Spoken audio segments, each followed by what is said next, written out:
दोस्तों हम सालों से मना रहे हैं रक्षाबंधन, लेकिन क्या जानते हैं इसकी शुरुआत कैसे हुई? दोस्तों रक्षाबंधन का पावन त्योहार श्रावण पूर्णिमा के दिन मनाया जाता है और इस साल 9 अगस्त 2025 को रक्षाबंधन का पर्व मनाया गया।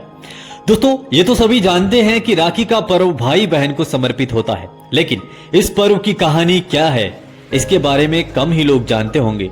आपको बता दें, इस पर्व से जुड़ी कई पौराणिक कथाएं प्रचलित है, जिनमें द्रौपदी और श्री कृष्ण की कथा, इंद्र और इंद्राणी की कथा, राजा बलि और माता लक्ष्मी की कथा तो सबसे ज्यादा प्रचलित है।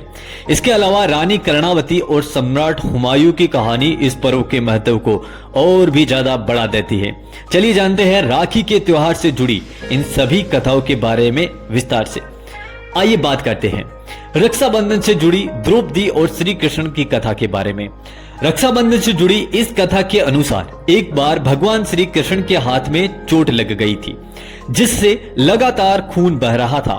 तब द्रौपदी ने अपनी साड़ी का एक टुकड़ा फाड़ा और श्री कृष्ण के अंगुली पर बांध दिया, जिससे उनका खून बहना रुक गया। भगवान श्री कृष्ण ने इस प्रेम और विश्वास के बदले द्रौपदी को उनकी रक्षा का वचन दे दिया। बाद में जब कौरवों ने द्रौपदी का चिर हरण करने की कोशिश की तो श्री कृष्ण ने उनकी रक्षा की थी। ये कथा रक्षाबंधन के रक्षा सूत्र के महत्व को दर्शाती है। दोस्तों रक्षाबंधन से जुड़ी इंद्र और इंद्राणी की कथा भविष्य पुराण के अनुसार जब देवासुर संग्राम में इंद्र असुरों से हार रहे थे, तब उनकी पत्नी इंद्राणी ने एक रक्षा सूत्र तैयार करके इंद्र की कलाई पर बांधा, जिससे इंद्रदेव ने युद्ध में विजय प्राप्त की। कहा जाता है कि इस घटना के बाद से ही रक्षा सूत्र बांधने की परंपरा की शुरुआत हुई थी। कालांतर में यह त्योहार भाई बहनों का त्योहार बन गया। दोस्तों आज के समय में बहनें अपने भाइयों की कलाई पर राखी बांधकर उनकी रक्षा की कामना करती है। राखी से जुड़ी राजा बलि और माता लक्ष्मी की कथा।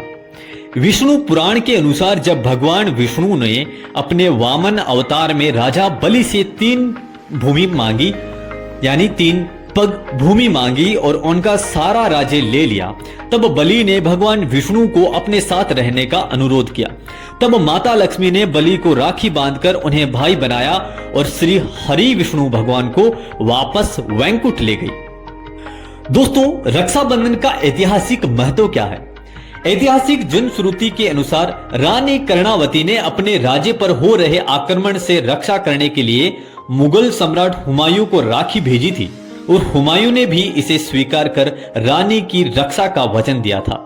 हालांकि वह समय पर पहुंच नहीं सके और रानी कर्णावती ने तो जोहर कर लिया था, लेकिन हुमायूं ने बाद में बहादुर शाह को हराया और विक्रमादित्य को मेवाड़ की गद्दी पर बिठा दिया। धन्यवाद।